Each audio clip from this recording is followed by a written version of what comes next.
CRIF presenta la entrevista en línea con William Meléndez.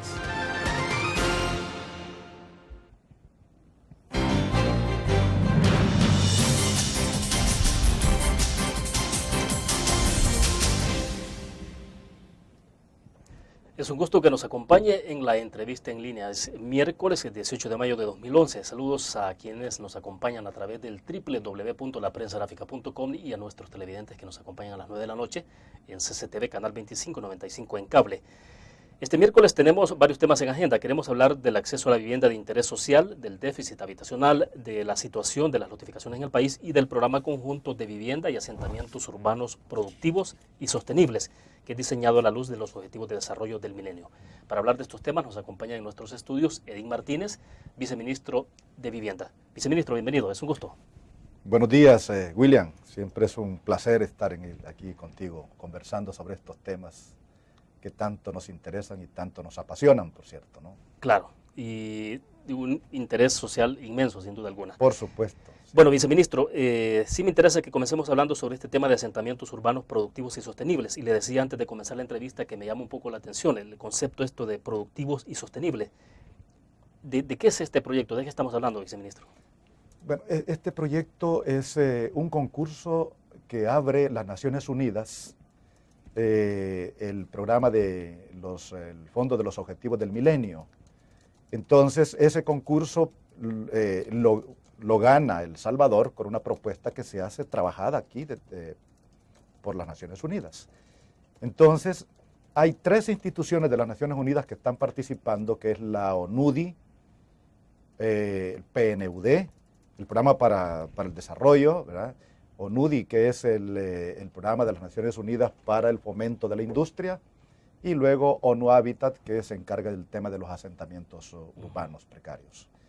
Entonces, estas 3 instituciones se unen junto con el viceministerio y 2 alcaldías, que es la alcaldía de Santa Tecla y la alcaldía de Apopa, para emprender un programa llamado así, asentamientos viviendas y asentamientos humanos productivos y sostenibles. Esas 2 características que están planteadas ahí, que es lo que concretamente me está preguntando William, es por qué debe de ser sostenible. Bueno, el diseño mismo, cómo está planteado, la forma de concebir el proyecto en el sentido de que se trata de una integración a la trama urbana de la ciudad. O sea, no estamos haciendo casitas desarticuladas dándole la espalda a la ciudad. Entonces se trata de integrar a las familias que están ubicadas en un asentamiento que fue creado en 1986, en un lugar muy privilegiado frente al ICAS de Santa Tecla, 144 familias ubicadas allí que carecen de todos los servicios. Familias a las que la ciudad les ha dado totalmente la espalda. Y hoy se trata de integrarlos, que ya no sean lunar. Ellos han vivido toda la vida desde el 86 en ese lugar, en las condiciones más deplorables, ¿no? En condiciones infrahumanas, completamente infrahumanas. Y hoy se trata de que esas familias se integren desde el punto de vista urbanístico, desde el punto de vista social, desde el punto de vista económico, desde el punto de vista político, ¿por qué no también decirlo? A ver, ¿verdad? Perdón, antes de que nos metamos ya a eso, porque sí me interesa que nos pueda clarificar bien, porque no estamos hablando de una simple, de construir viviendas y darles la vivienda y eso es todo, que esa ha sido como la lógica permanente, ¿no? Dotarle de la vivienda a las familias. Ahora hay otro concepto por ahí, entonces, pero el anteproyecto, viceministro, el proyecto que presentan lo trabaja entonces el viceministerio con las alcaldías. Ese que fue sometido a concurso. Ese proyecto se impulsa entre las alcaldías y el viceministerio y las organizaciones de las Naciones Unidas. Pero el proyecto, para sacarlo, tiene varias etapas, ¿no? Y estamos en la etapa de la formulación del diseño. Entonces, para sacar el diseño se invita a los arquitectos y a las empresas diseñadoras, se interesaron, retiraron las bases, más de 100 empresas. Y de estas 100 entregaron 36, aplicaron 36, presentaron sus ofertas 36 de diseños. Entonces, ahí ha habido como un despliegue de creatividad, pero impresionante, ¿no? O sea, actualmente todos los diseños están expuestos en el Palacio de la Cultura y el Arte de Santa Tecla. Okay. Ahí están expuestos en sus respectivos caballetes, ¿no? O sea, entonces, el proyecto que gana ese proyecto tuvo un premio de, bueno, y es el que va a ejecutar el diseño, de $69,000, ¿verdad? Y así los premios de $5,000 para el segundo lugar y $3,000 para el tercer lugar. Ahora, ¿ustedes primero pensaron el proyecto de desarrollar ese nuevo concepto y después en buscar una comunidad, o ya ustedes pensaron justamente en esa comunidad que estaba ahí enfrente de ITCA y decir, sobre la base de esta comunidad nosotros vamos a proponer entonces algo específico? Primero identificamos la comunidad. Eso fue lo primero. La comunidad de allí de Santa Tecla y las comunidades de Apopa, ¿verdad? O sea, con dos alcaldes que tienen un gran liderazgo en sus respectivos. O sea, son dos proyectos en lugares distintos. Dos proyectos en lugares distintos, exactamente, pero con el mismo concepto. De acuerdo. ¿Verdad? Entonces, en Santa Tecla primero se identifica el asentamiento, luego se comienzan todos los procesos de identificación, de levantamientos sociales, socioeconómicos de las familias, las carencias que tienen en esos lugares, la desarticulación en qué consiste de la ciudad misma, de la trama urbana, el contexto económico que existe, el contexto social. Ahí hay un hospital, hay centros educativos, hay centros económicos como por ejemplo el ICAS, ¿verdad? Ahora, sin embargo, restaurantes. Sin embargo, es una comunidad que ha estado, es una comunidad marginada. Totalmente aislada. Totalmente aislada. Aún marginada. teniendo toda esa zona de desarrollo de todo tipo. La gente de esa comunidad no tiene un solo empleo en los entornos estos que acabo de mencionar. Y de eso se trata, de que esa comunidad se integre en el contexto económico también. ¿Por qué no se va a integrar en los servicios que hay que prestar en el hospital? Bien, debo hacer la primera pausa. Cuando regresemos, explícanos concretamente entonces, ¿qué es esto del concepto de productivos? O sea, excelente. Vamos a la pausa, regresamos.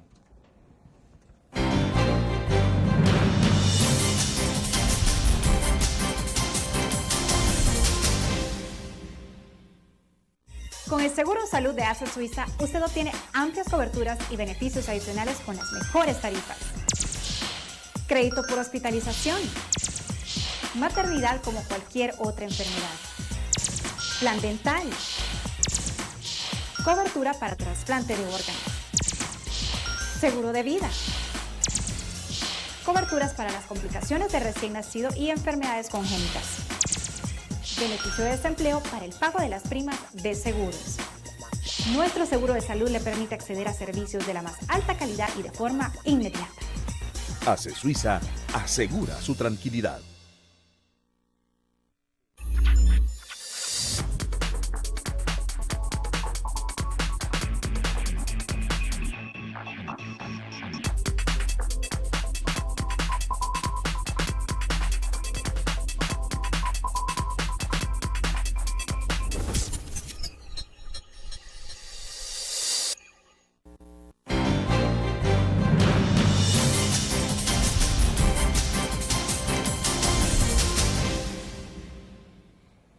Edith Martínez, viceministro de Vivienda, está con nosotros en nuestros estudios. Viceministro, me decía entonces, asentamientos urbanos productivos y sostenibles. Entonces, ¿productivos en qué medida?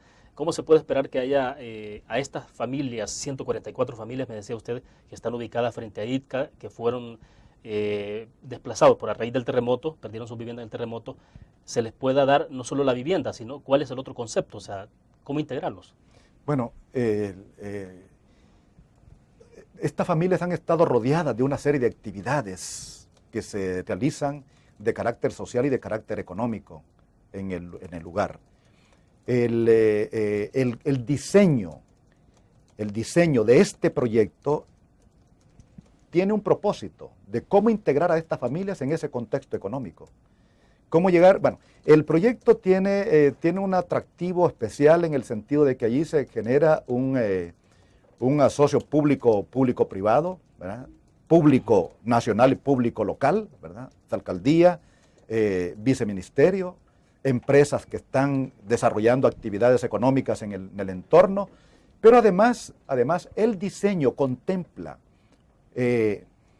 locales que tienen un fin económico, que tienen un fin para una actividad económica, que están pensados para una actividad económica del mismo asentamiento. O sea, locales comerciales en una zona que tiene un gran potencial a ese nivel.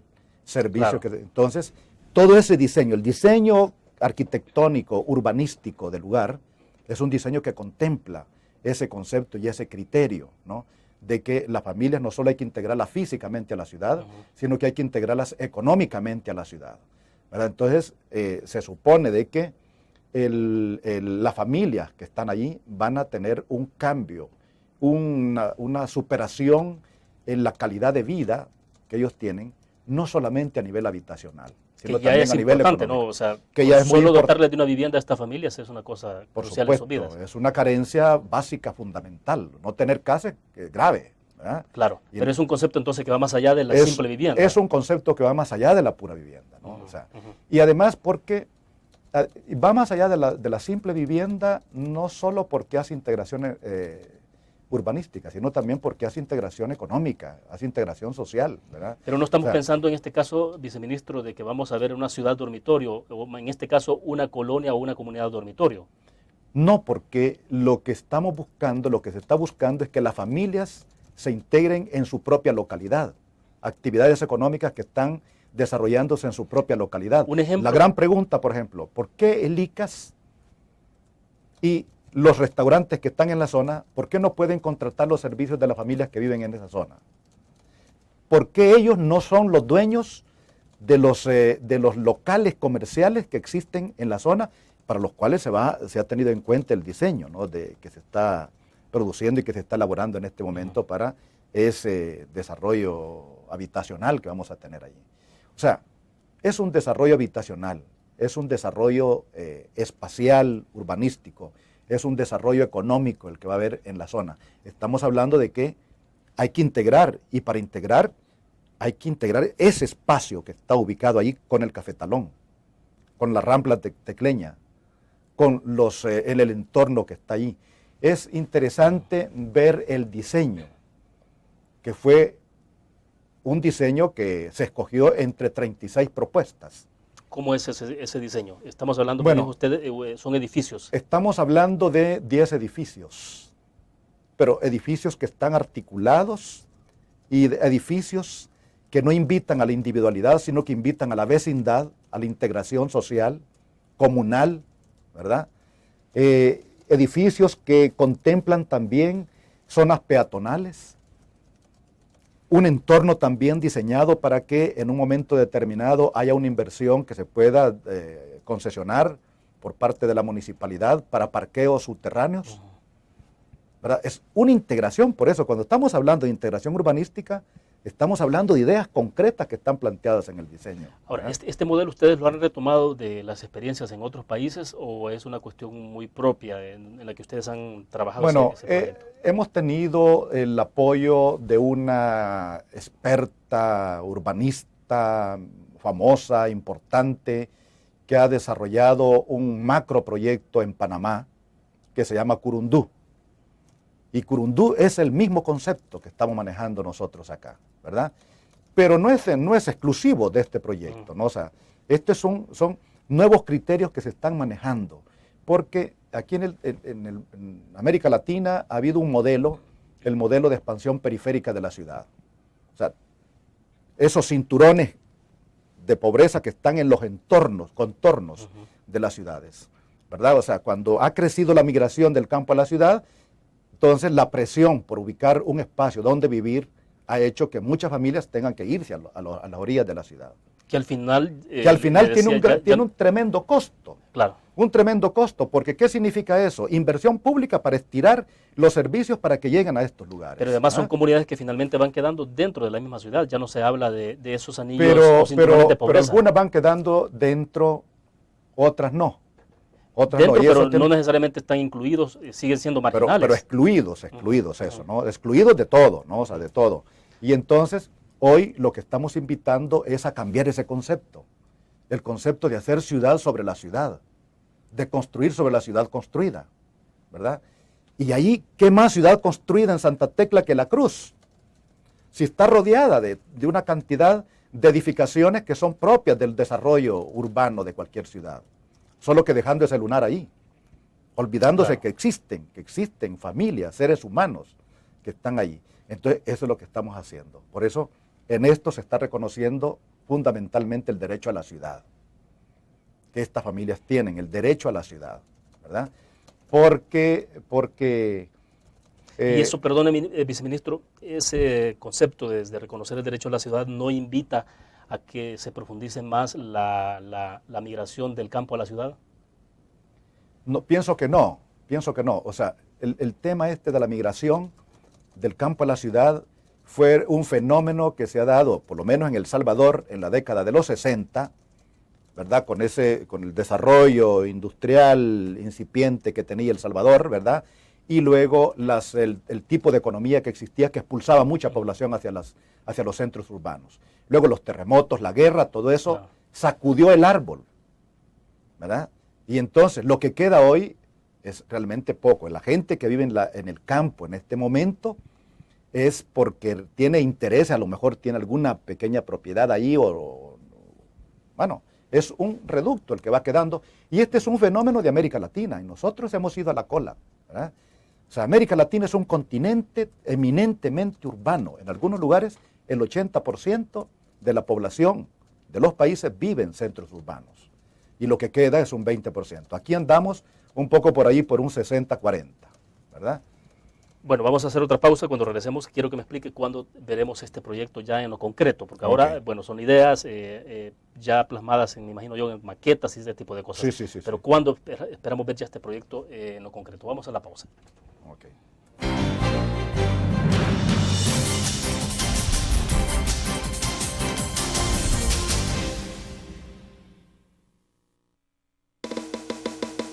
Tu periódico es dinero, porque ahora puedes pagar con la prensa gráfica. Busca y recorta en tu periódico El Dinero, que podrás canjear en los establecimientos de nuestros aliados. Encontrarás uno cada día. Compra con la prensa gráfica y encuentra una buena noticia para tu bolsillo. Con la prensa gráfica lo compras.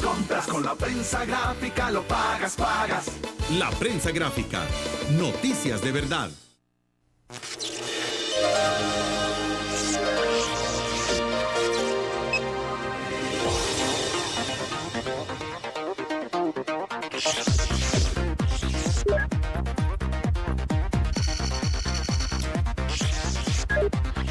Estimulamos tus sentidos para que leas, veas, escuches e interactúes con la verdad. LPG Multimedia.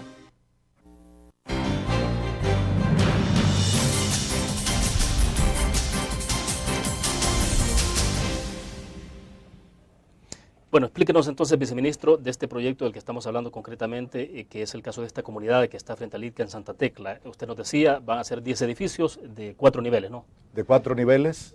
4 niveles porque pasar de 4 niveles ya la ley manda poner ascensores.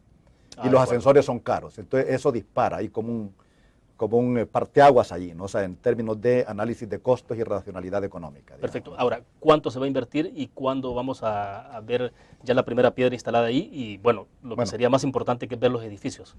¿Cuánto se va a invertir? Eso nos lo va a dar el análisis de costos que se va a derivar de los diseños estructurales, de los diseños ya definitivos, porque ahorita lo que tenemos son los conceptos. Son los diseños, el concepto del diseño urbanístico y el concepto del diseño arquitectónico, ¿no? O sea, hoy falta meterle estructuras, meterle, digamos, todo el análisis de suelos para ver qué tipo de fundaciones hay que poner ahí, ¿verdad? Entonces, nosotros esperamos que esto despegue ya físicamente el próximo año, ¿verdad? Ahorita se están haciendo todos los preparativos. Es decir, que no hay todavía un estimado de cuánto puede costar el proyecto, o hay un dato muy grueso, digamos todavía. Que sí hay datos gruesos, ¿no? O sea, pero todavía creo que eso lo vamos a tener cuando ya el diseñador definitivo nos dé los costos, ¿verdad? O sea, ya con lápiz fino, digamos, a ese nivel, ¿no? O sea, pero lo importante de este proyecto, pienso yo, no es tanto la cantidad de casas que se van a construir, la cantidad de apartamentos, sino cómo hay que abordar el tema de los asentamientos precarios. Tenemos en la Asamblea Legislativa, que ojalá eso se resuelva pronto, un préstamo del BID, que ya está aprobado, pero todavía falta que sea ratificado, un préstamo del BID que trae 26 millones para atender ese tipo de fenómenos en el país. Un fenómeno que antes nadie se fijaba en él. Hoy sí. ¿Y esos fondos que se puedan conseguir a través del préstamo están pensados pensados de la misma manera como con ese concepto, con ese tipo de concepto, ¿verdad? Abordando de una forma integral este tipo de asentamientos. O sea, tratando de que formen parte de la ciudad, que la ciudad no les dé la espalda, que gocen de la ciudad y que no la sufran, como ha sucedido, digamos, con muchos asentamientos de esta naturaleza en el pasado. En el caso de Apopa, ¿de qué lugar estamos hablando? ¿Dónde sería el asentamiento? En el caso de Apopa no está tan ubicado, tan bien ubicado como este de La Cruz. Bueno, que La Cruz ¿verdad? Es una zona exclusiva, decíamos. La Cruz ¿Cuánto cuesta la vara en La Cruz? ¿O costaba? No sé. Mire, yo no sé cuánto estará valiendo la vara cuadrada allí, pero seguramente es de las más altas del país. Solo Santa Elena le podría ganar.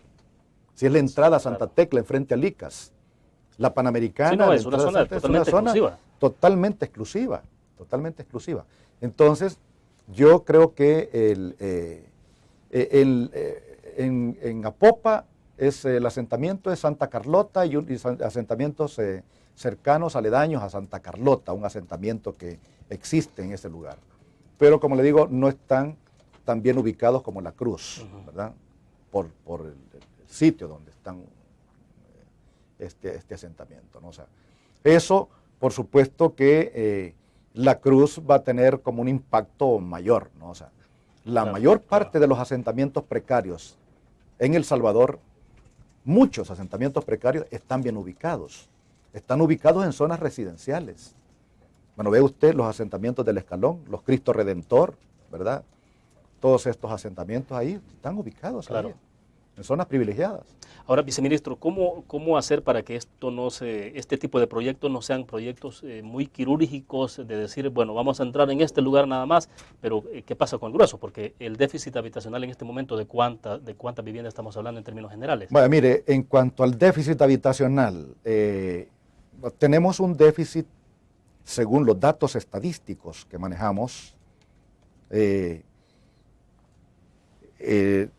44.383 viviendas, déficit cuantitativo. Y luego tenemos un déficit cualitativo de 315.918, para hacer un déficit total de 360.301 viviendas que faltan o necesitan, digamos, un ajuste en la vivienda, una mejora, para que sea una vivienda adecuada. Y tenemos un parque habitacional, según el censo, de 1.668.227 viviendas. Ese déficit yo creo que se queda corto por los criterios con que fue definido. Ya con nuevos criterios que estamos haciendo un análisis nosotros, que en un momento determinado vamos a presentar estas nuevas cifras de forma oficial, creemos que podemos llegar a un déficit cuantitativo de 82.203. Y un déficit cualitativo de 390.333, para hacer un déficit total de 472.536. De este déficit del cual estamos hablando, el déficit cualitativo de 390.333, es interesante el desglose. Quizás lo hacemos, sí, lo voy a interrumpir. Okay. Vamos a la pausa y cuando regresemos entonces nos da bien radiografiado ese dato. Creo que es muy importante conocerlo. Vamos a la pausa. ¿Cómo no?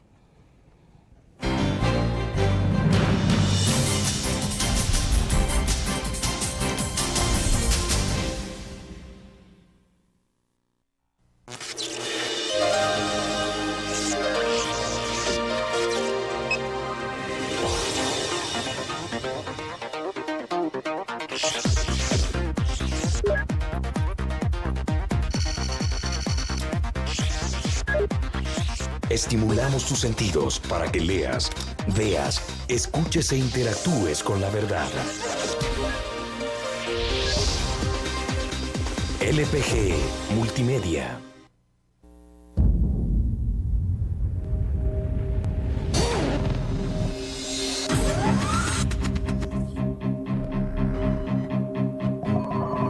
El inicio de una estrategia financiera desde los negocios y la actividad económica hacia toda Centroamérica.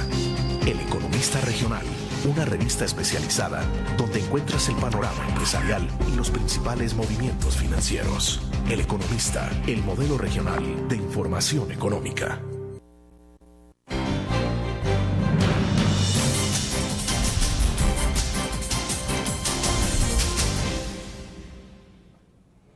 Viceministro, me explicaba entonces en el segmento pasado que de acuerdo al censo anterior y a los criterios que se tenían de clasificación anteriormente, el déficit habitacional global era de 360.000 viviendas, un poco más de 360.000 viviendas. Sí. Usted dice que actualizando ese dato puede llegar a 472.536 viviendas en déficit total. Exactamente, sí.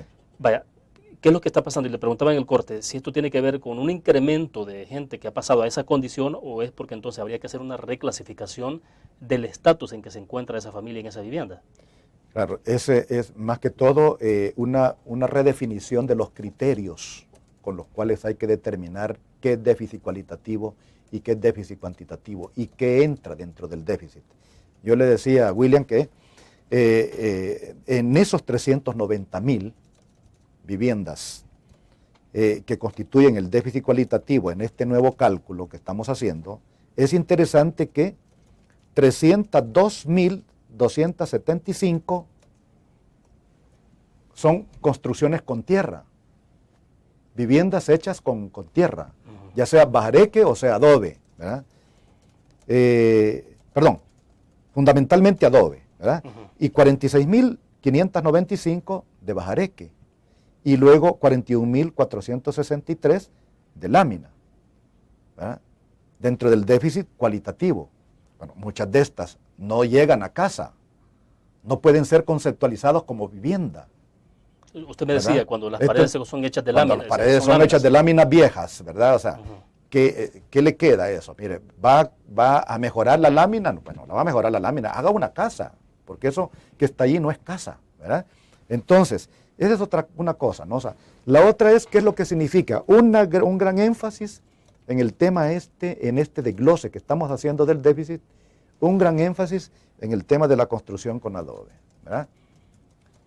Lo que significa es que hay que hacer un esfuerzo importante para que la gente construya viviendas que no pueden ser catalogadas, que no sean catalogadas como déficit cualitativo con tierra, con adobe, porque el adobe no lo vamos a impedir y no tenemos por qué impedirlo, ¿verdad? El adobe debe de seguir existiendo, es un buen material y no vamos a detener nosotros a nuestros campesinos y a la gente que vive en las zonas rurales esa dinámica de construcción con adobe. Pero bueno, ¿verdad? Se puede orientar a nuevas Pero técnicas. se puede orientar. Nosotros estamos trabajando ahorita con una... Perdón. Sí, si gusta, Pablo, no hay problema. Sí. Estamos trabajando ahorita con apoyo de la embajada japonesa, con el gobierno de Japón, en un programa que se llama Taishin, para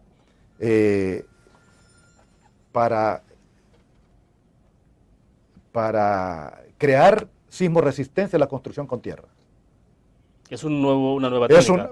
Es una nueva técnica, es una técnica para tener en cuenta cierto tipo de prescripciones técnicas que eviten construir con tierra con condiciones vulnerables. El terremoto de del 2001 fue un terremoto que tumbó alrededor de 180.000 casas.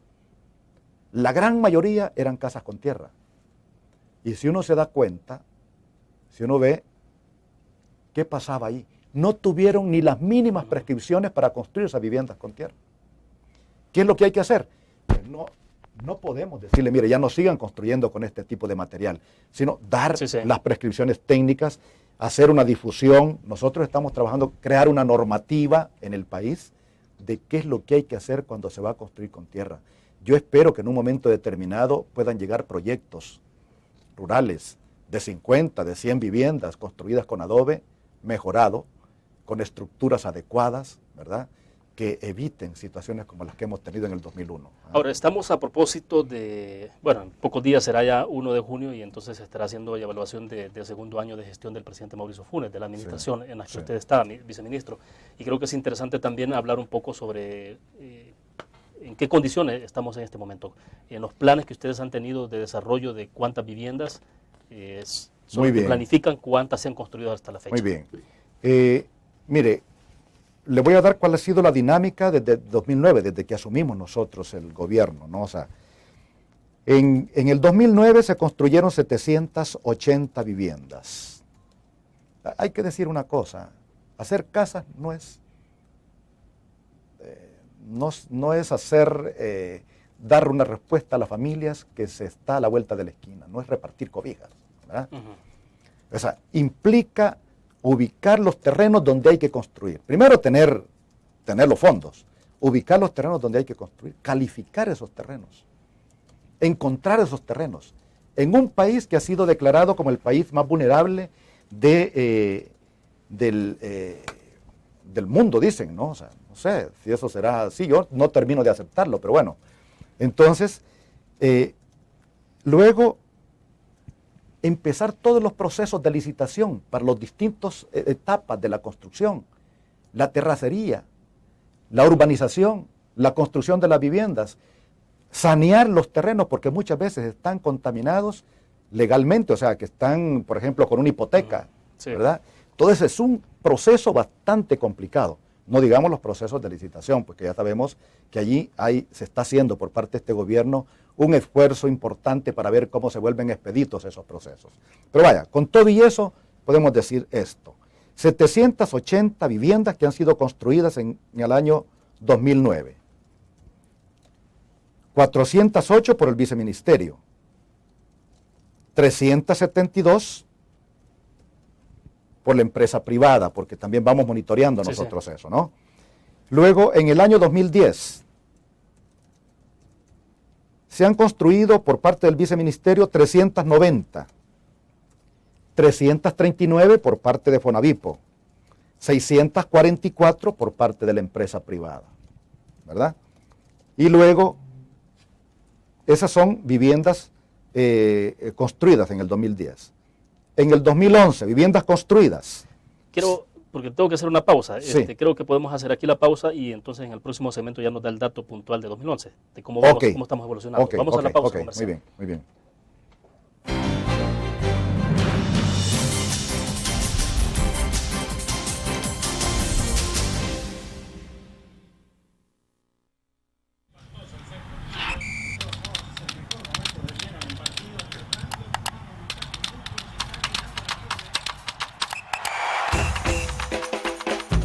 La emoción del deporte está en www.elgráfico.com. Ingresa al nuevo escenario deportivo y descubrí toda la pasión del deporte. Fotos, videos, fichas y resultados de las mejores ligas del mundo. Elgráfico.com. Conectados por deporte. Blur. La revista más innovadora y moderna de todos los tiempos. Única en su estilo, creativa. Un espacio exclusivo y reservado de entretenimiento y diversión, llevada al máximo. Blur. Time Out, Movie, lo mejor de la cartelera. Art. Shopping, la guía de la moda. Go, viajes cortos fuera de la ciudad. Blur.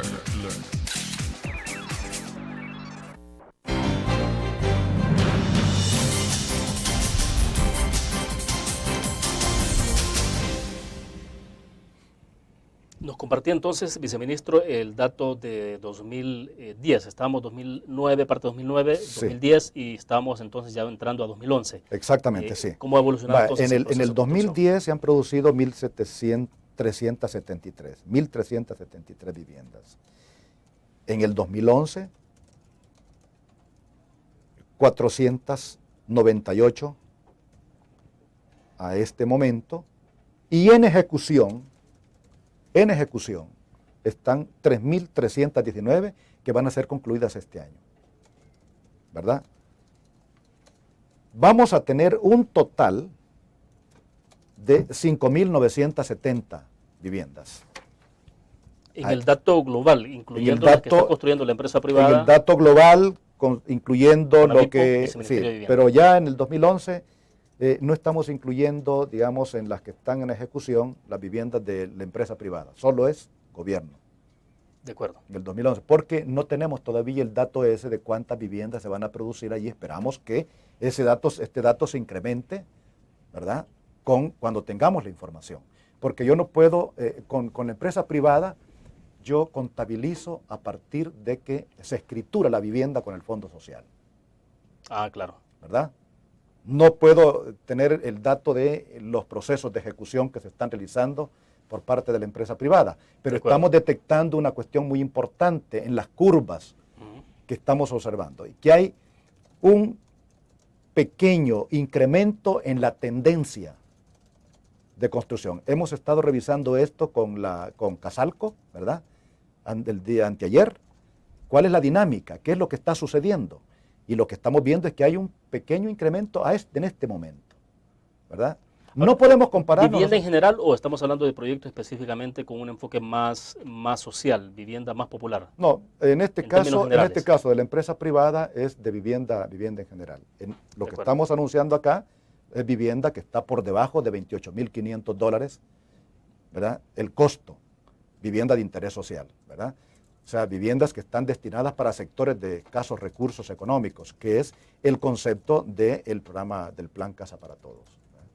Entonces, mire, estamos haciendo los máximos esfuerzos, estamos poniendo el empeño, hemos constituido una mesa en la que nos encontramos el Fondo Social, el Fonavipo, el FOSAFI, estamos invitando también en este momento al BMI, está el ILP, para que todos, también está participando el Ministerio de Medio Ambiente, para que entre todos vayamos abordando la problemática y vayamos dándole salida a todos los nudos que se puedan presentar, ¿verdad? Ahora, me decía que la meta de este gobierno en el quinquenio es aproximadamente 5,000 viviendas. Sí, vaya, ¿Cuántas entonces se han construido hasta este momento? De esas 5,000. De esas 5,000, yo diría que en este año van a estar construidas 5,970. Ah, pero esa es la meta anual.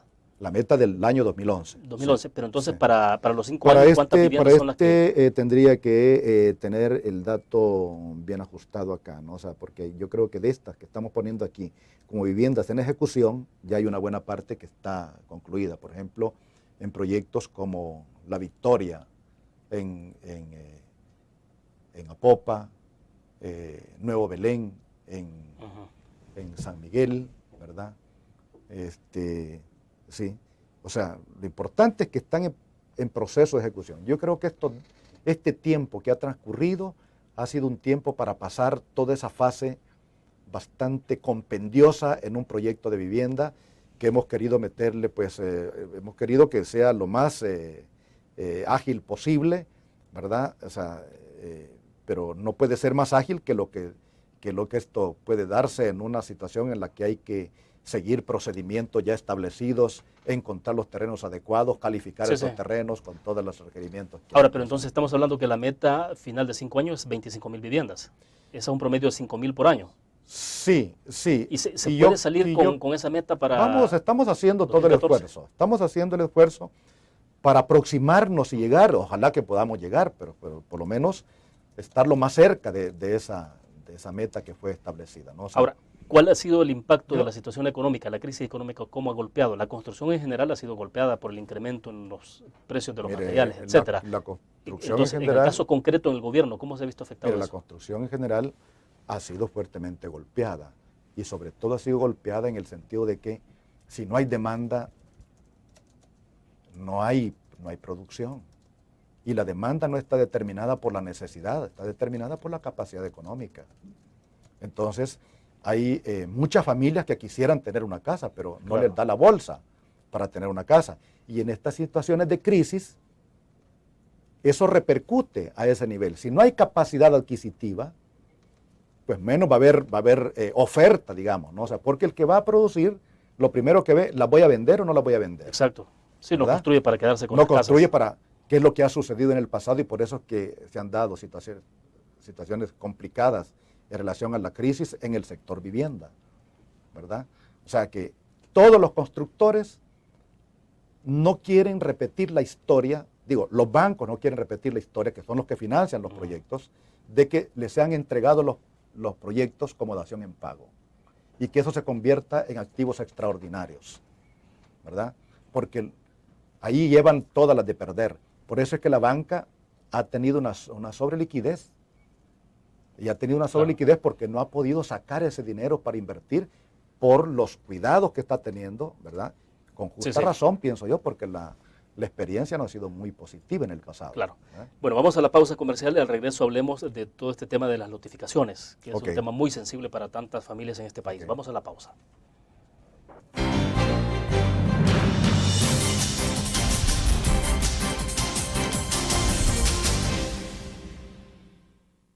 Con el Seguro Salud de ASA Suiza, usted obtiene amplias coberturas y beneficios adicionales con las mejores tarifas.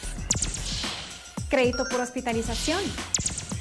Maternidad como cualquier otra enfermedad. Plan dental. Cobertura para trasplante de órganos. Seguro de vida.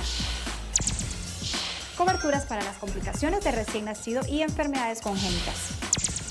Beneficio de desempleo para el pago de las primas de seguros. Nuestro seguro de salud le permite acceder a servicios de la más alta calidad y de forma inmediata. ASE Suiza asegura su tranquilidad. Tu periódico es dinero, porque ahora puedes pagar con la prensa gráfica. Busca y recorta en tu periódico el dinero que podrás canjear en los establecimientos de nuestros aliados. Encontrarás uno cada día. Compra con la prensa gráfica y encuentra una buena noticia para tu bolsillo. Con la prensa gráfica lo compras. Con la prensa gráfica lo pagas. La prensa gráfica. Noticias de verdad.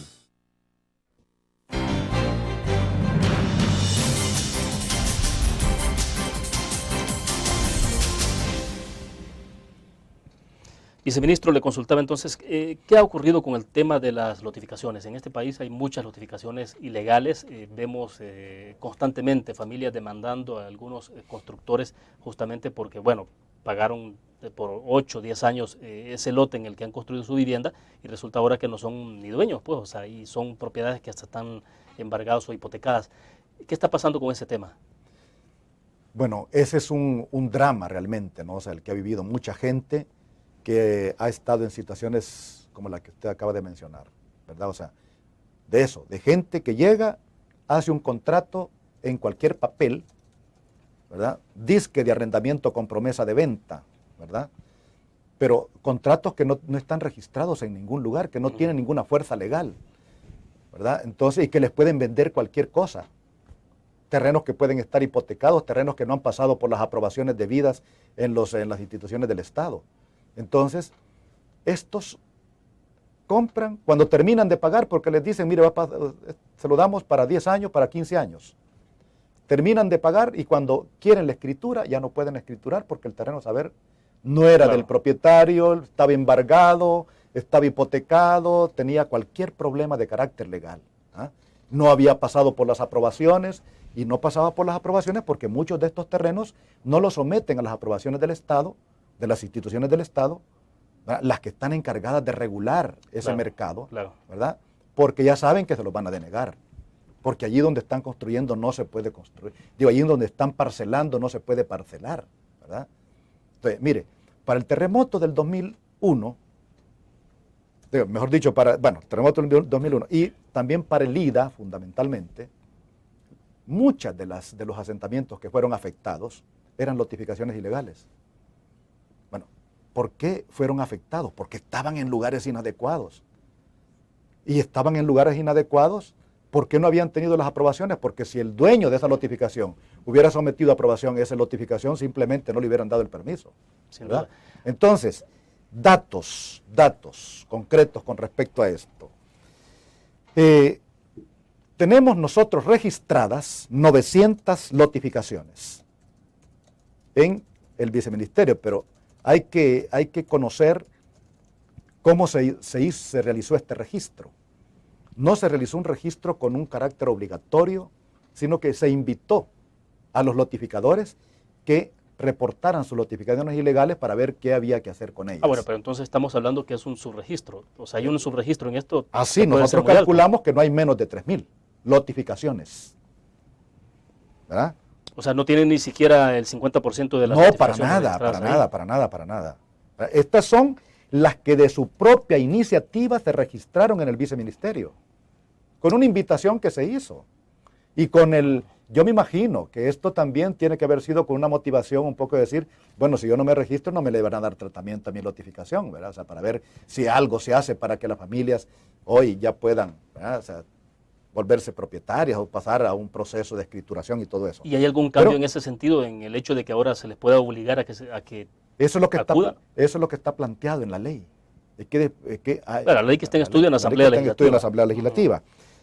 Eso significa de que tenemos registradas en esas 900 notificaciones 175,000 lotes ilegales. Y nosotros calculamos, y no es un cálculo sacado de la manga, es a partir de muestras que hemos realizado en todo el Departamento de La Paz.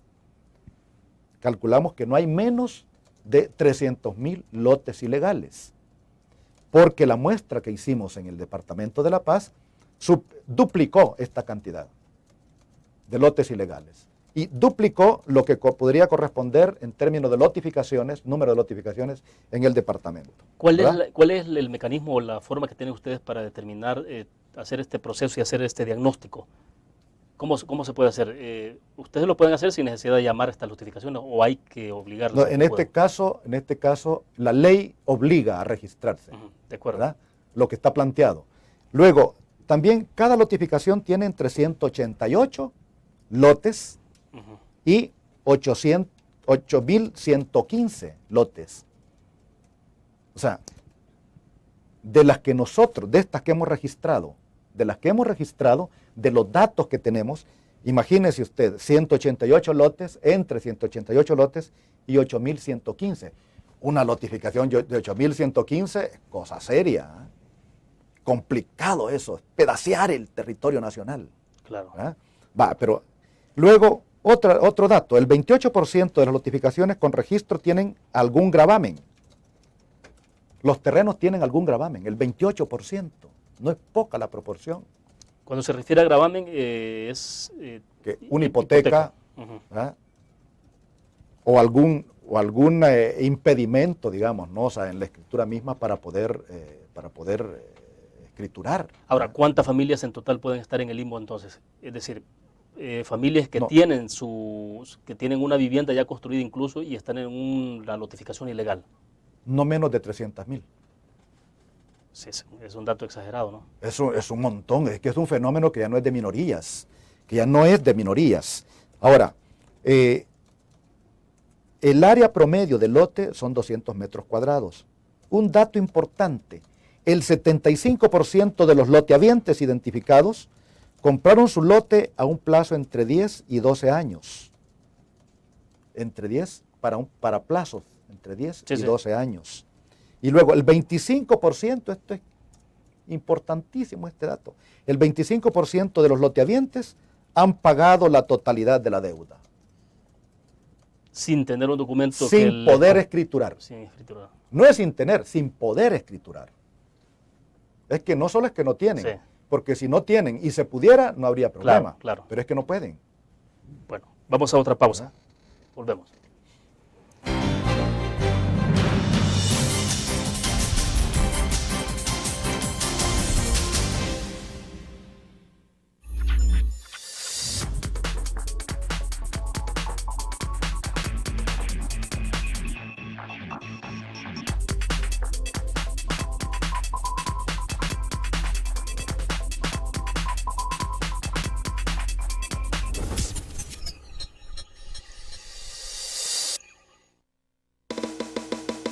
Tu periódico es dinero, porque ahora puedes pagar con la prensa gráfica.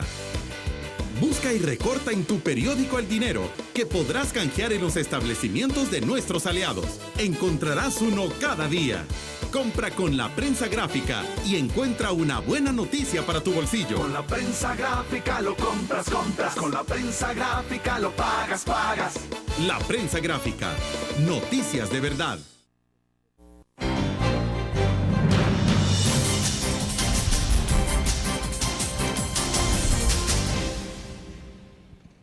Bueno, estamos al cierre de la entrevista en línea. Viceministro, muy rápidamente entonces, el punto es, ¿qué va a pasar con estas familias? ¿Cuál es la salida que se les puede encontrar? ¿Qué va a pasar con estas familias? Porque pues sí, ahí, mire, algunos lotificadores llegan al viceministerio diciendo, mire, pobrecita la gente, ¿no? O sea, que no ha podido adquirir su lote porque pues sí han habido impedimentos. Entonces, ayudémosle.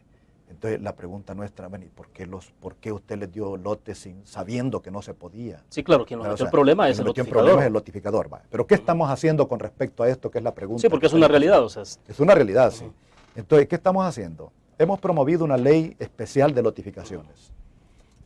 Fue una ley que se trabajó con la coordinación y, digamos, la orientación del Viceministerio de Vivienda. El Viceministerio de Vivienda crea un documento, un borrador de ley especial de lotificaciones con todos los requerimientos técnicos, una especie de ley de documento mártir para machetearlo, para quitarle, ponerle y todo eso, ¿no?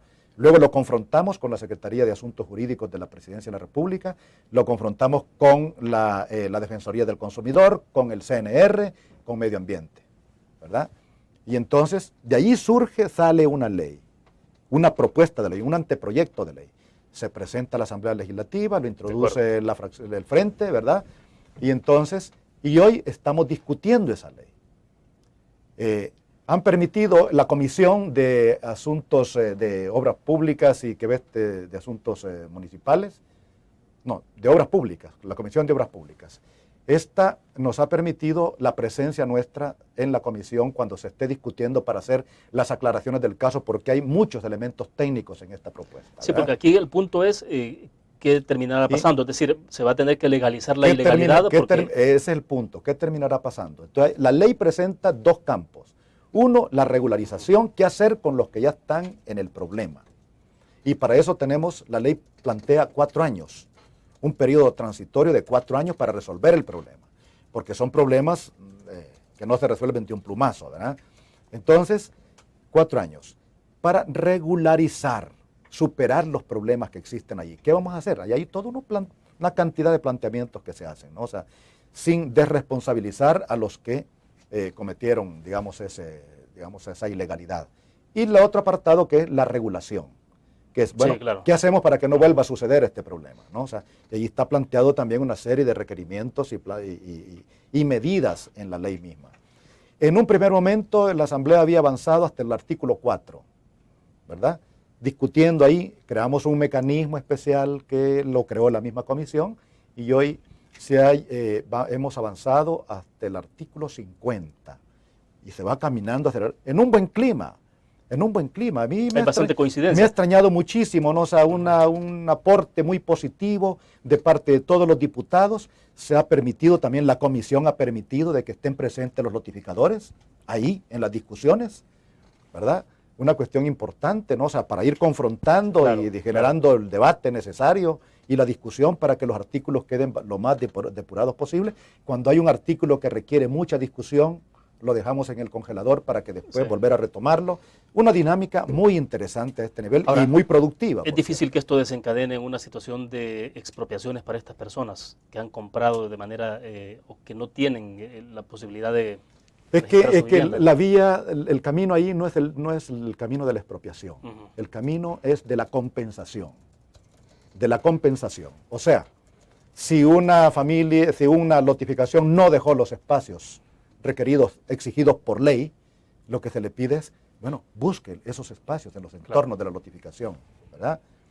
Si un lotificador, por ejemplo, bueno, esto es lo que está planteado, a ver al final qué queda en la ley, ¿no? O sea, pero si un lotificador, por ejemplo, lotificó en un lugar que es totalmente inapropiado, que no se puede lotificar ahí, pues también se le está demandando que resarza a las familias que compraron bajo un... Sí, porque no se puede dejar a esa familia viviendo en no se puede dejar a las familias en unas condiciones peligrosas. Bueno, creo que este tema en particular requiere de una entrevista dedicada únicamente para eso. Yo creo que en la medida que avance la discusión en la Asamblea podemos conversar más adelante, viceministro, para saber cómo va a ir quedando ese anteproyecto. Con mucho gusto. Lo voy a invitar porque hoy el tiempo se nos acabó. Bueno, muy bien. Quiero agradecerle. Gracias a ti, William. Bueno, perfecto. Terminamos la entrevista en línea. Les invito a que nos acompañen mañana. Intentamos hacer un análisis el día de mañana justamente sobre valoraciones de segundo año de gestión del presidente Mauricio Funes. Nos vemos mañana.